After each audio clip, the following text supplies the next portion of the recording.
ओम सरस्वती ओम शक्ति साम सदा शिवाय नमः।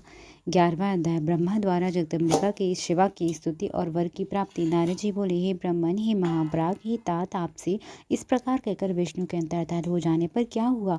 हे विधि, आपने क्या किया? हे वक्ताओं में श्रेष्ठ, आप मुझसे कहिए। ब्रह्मा जी बोले, हे श्रेष्ठ विप्रनंदन, भगवान विष्णु के चले जाने पर मैंने जो कार्य किया उसे आप सावधानी पूर्वक सुनिए। तब मैं विद्या स्वरूप शुद्ध ब्रह्म स्वरूपिणी जगत को धारण करने वाली शंभु प्रिया देवी दुर्गा की स्तुति करने लगा। सर्वत्र व्याप्त रहने वाली नित्य निराशर निराकुल त्रिदेवों को उत्पन्न करने वाली, स्थूल से भी स्थूल धारण करने वाली निराकार दुर्गा की मैं वंदना करता हूँ। आप चित स्वरूपा परमानंद स्वरूपिणी तथा परमात्मा स्वरूपिणी ही देवेशी, मेरे ऊपर आप प्रसन्न होइए, मेरा कार्य करें। आपको नमस्कार है। हे मुनि, हे देवर्षि, मेरे द्वारा इस प्रकार स्तुति करने पर युग नेत्र भगवती चंडिका मेरे सामने प्रकट हो गई। हे भगवती, वे भगवती चिकनी अंजन के समान शरीर की कांति से युक्त थी। वे सुंदर रूप से संपन्न थी। उनकी दिव्य चार भुजाएं थी। वे सिंह पर सवार थी। वे हाथों में वर मुद्रा धारण किए हुए थी। उनके केशों में मोती तथा मणियों ग्रंथित थी। वे अत्यंत उत्कट थी। उनका मुख शरतकालीन पूर्णिमा के समान था। उनके मस्तक पर शुभ चंद्रमा सुशोभित हो रहा था। वे 3 नेत्रों से युक्त थी। उनके समस्त शरीर में अवयव परम मनोहर थे तथा वे चरण कमल के नख की कांति से प्रकाशित हो रही थी। इस प्रकार अपने सामने शिव की शक्ति उन भगवती उमा को उपस्थित देखकर भक्ति से सिर झुकाकर मैं उन्हें प्रणाम करके स्तुति करने लगा। ब्रह्मा जी बोले, हे जगत की प्रवृत्ति एवं निवृत्ति स्वरूपे, हे सर्ग स्थिति रूपे, आपको नमस्कार है। आप समस्त चराचर की शक्ति सनातनी, सबको मोहित करने वाली हैं, जो महालक्ष्मी भगवान विष्णु की माला की भांति हृदय में धारण करने वाली, विश्व का भरण करने वाली, सभी का पोषण करने वाली, जो महेश्वरी पूर्व में त्रिलोक का सृजन करने वाली, उसका संहार करने वाली तथा गुणों से सर्वथा परी है, जो योगियों के लिए पूज्य है, मनोहर है, वे आप ही हैं। हे परमाणुओं की सार स्वरूप है, आपको नमस्कार है, जो यम नियमों में पवित्र हुई योगिनियों के हृदय में निवास करने वाली और योगिनियों के द्वारा ध्यान गम्य भी प्रकाश शुद्ध आदि से युक्त मोह से रहित एवं जगत इस प्रकार अनेक प्रकार के अवलंब देने वाली विद्या स्वरूपा आप ही हैं। आप कूटस्थ अव्यक्त एवं अनंत स्वरूपा हैं, अनंत रूपा। हे भगवती, आप काल रूप से इस जगत को धारण करती हैं। आप गुणों से युक्त होकर सभी प्राणियों में नित्य विराकार बीज उत्पन्न करती हैं। हे शिव, आप तीनों गुणों को कारण रूपा हैं तथा इससे परे भी हैं। हे देवी, आप सत्व रज तथा तम इन तीनों गुणों के साथ ही पार्थिव विकारों से रहित तुरीय रूप हैं। आप इस जगत की और गुणों की हेतु भूता हैं। आप ही ब्रह्मांड में स्थित रहकर इस जगत की सृष्टि प्रलय और पालन करती हैं। हे संपूर्ण जगत की बीज स्वरूप है, हे ज्ञान तथा ज्ञेय स्वरूपिणी, आप सर्वथा जगत के ही साधन में तत्पर रहने वाली अतः शिव पत्नी, आपको सर्वथा नमस्कार है। ब्रह्मा जी बोली, मेरी स्तुति को सुनकर लोक का कल्याण करने वाली वे महाकाली सामान्य मनुष्य की भांति मुझ जगत स्त्रशा से प्रेम पूर्वक कहने लगी। देवी बोली, हे ब्रह्मन, आपने मेरी स्तुति किस लिए की है, इसे आप ठीक से समझ लें। आप मेरे भक्त हैं तो उसे शीघ्र ही मेरे सामने निवेदन करें। मेरी प्रत्यक्ष रूप से प्रकट हो जाने का कार्य सिद्धि निश्चित है। अतः आप अपनी मनोअभिलाषित बात कहें, मैं प्रसन्न होकर उसे निश्चित रूप से करूंगी। ब्रह्मा जी बोले, हे देवी, हे महेश्वरी, मेरे ऊपर कृपा कर मेरी बात सुने। हे सर्वज्ञ, आपकी आज्ञा से मैं अपने मनोरथ की बात कह रहा हूँ। हे देवेशी, पूर्व काल में मेरे ललाट प्रदेश से उत्पन्न हुए आपके पति जो रुद्र नाम से प्रसिद्ध हैं, वे इस समय योगी होकर कैलाश पर्वत पर निवास कर रहे हैं।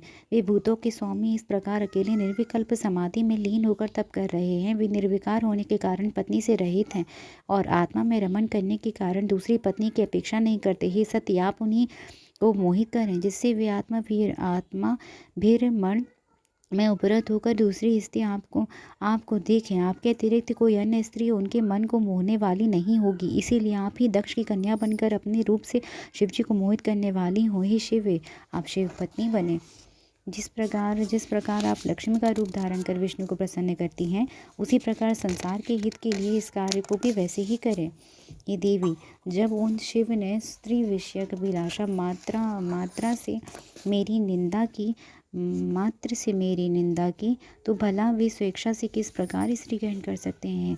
यदि वे स्त्री ग्रहण कर भी लें तो भी वे तो सृष्टि के आदि मध्य और अंत में सदैव विरक्त हो जाते हैं। अतः उनसे उत्तम सृष्टि किस प्रकार होगी? हे देवी, इस प्रकार चिंता परायण हुए मेरे लिए आपके अतिरिक्त कोई शरत पर नहीं है, इसीलिए विश्व कल्याण के निमित्त आप मेरे इस कार्य को करें। शिव जी को मोहित करने में ना विष्णु, ना लक्ष्मी, ना काम, ना तो मैं ही समर्थ हूँ। ये जगन्माता, आपके बिना कोई भी उन्हें मोहित करने में समर्थ नहीं है। आप दिव्य रूप दक्ष पुत्री के रूप में जन्म लेकर मेरी भक्ति के आग्रह से महायोगी शिव को मोहित करे और उनकी पत्नी महेश्वरी बने। हे देवी, इस समय दक्ष प्रजापति क्षीर समुद्र के उत्तर तट पर आपको प्राप्त करने के उद्देश्य से मन में अपना ध्यान करते हुए दृढ़व्रती होकर तपस्या कर रहे हैं।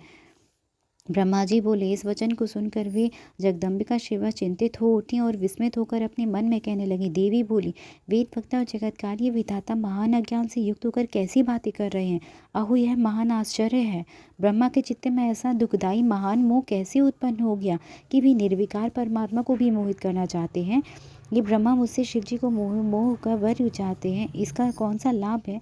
वे प्रभु तो निर्विकल्प निर्मोह है, वे शंभु निर्विकार निर्गुण परम ब्रह्म है और मैं तो सदा उनकी आज्ञा में रहने वाली दासी हूँ। वे स्वतंत्र परमेश्वर शिव भक्तों के उद्धार हेतु अपने पूर्ण रूप से रुद्र नाम से अवतीर्ण हुए हैं। वे रुद्र ब्रह्मा और विष्णु के भी स्वामी हैं, किसी भी प्रकार शिव से कम नहीं है। वे योग का आदर करने वाले माया से रहित मायापति तथा पर से भी परे हैं। अज्ञान से मोहित है ब्रह्मा उन्हें अपना आत्मज तथा सामान्य देवता समझकर मोहित करना चाहते हैं। यदि इन ब्रह्मा को वरदान ना दूं तो वेद की नीति भ्रष्ट होगी। अब मैं क्या करूं जिससे महेश्वर प्रभु मेरे ऊपर क्रोधित ना हो। ब्रह्मा जी बोले। शिवा ने इस प्रकार विचार कर मन में महादेव जी का स्मरण किया। तत्पश्चात शिव जी की आज्ञा पाकर वे दुर्गा मुझसे कहने लगी। दुर्गा बोली, हे ब्रह्मन, आपने जो कुछ भी कहा है वह सब सत्य है। मुझे छोड़कर शंकर जी को मोहित करने वाली कोई दूसरी से संसार में नहीं है। आपने जो कहा, जब तक शंकर के दार परिग्रह नहीं करेंगे तब तक सनातनी सृष्टि नहीं होगी, यह बात भी सत्य है। मुझ में भी महाप्रभु को मोहित करने की सामर्थ्य नहीं, किंतु अब आपके कहने से दोगुने उत्साह से युक्त होकर मैं पूर्ण प्रयत्न करूंगी।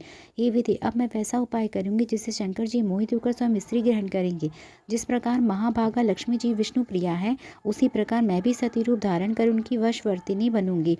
वे भी जिस प्रकार से मेरे वशवर्ती बने रहे, मैं भी उन्हीं की कृपा से वैसा ही यत्न करूंगी। हे पितामह, दक्ष की पत्नी गर्भ से सती रूप में जन्म लेकर अपनी लीला के द्वारा शिव जी को प्राप्त करूंगी। जिस प्रकार संसार में अन्य प्राणी स्त्री के वश में होते हैं, उसी प्रकार मेरी भक्ति से महादेव जी भी स्त्री के वशवर्ती बने रहेंगे। ब्रह्मा जी बोली, हे तात, मुझसे इस प्रकार कहकर वे जगदम्बा शिवा मेरे देखते देखते अंतर्धान हो गई। उनके अंतर्धान हो जाने पर मैं लोक पितामह ब्रह्मा वहाँ गया जहाँ मेरे पुत्र थे और मैंने उनसे सब कुछ वर्णन किया।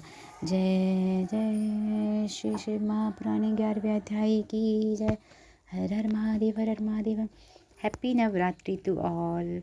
जय माँ शैलपुत्री।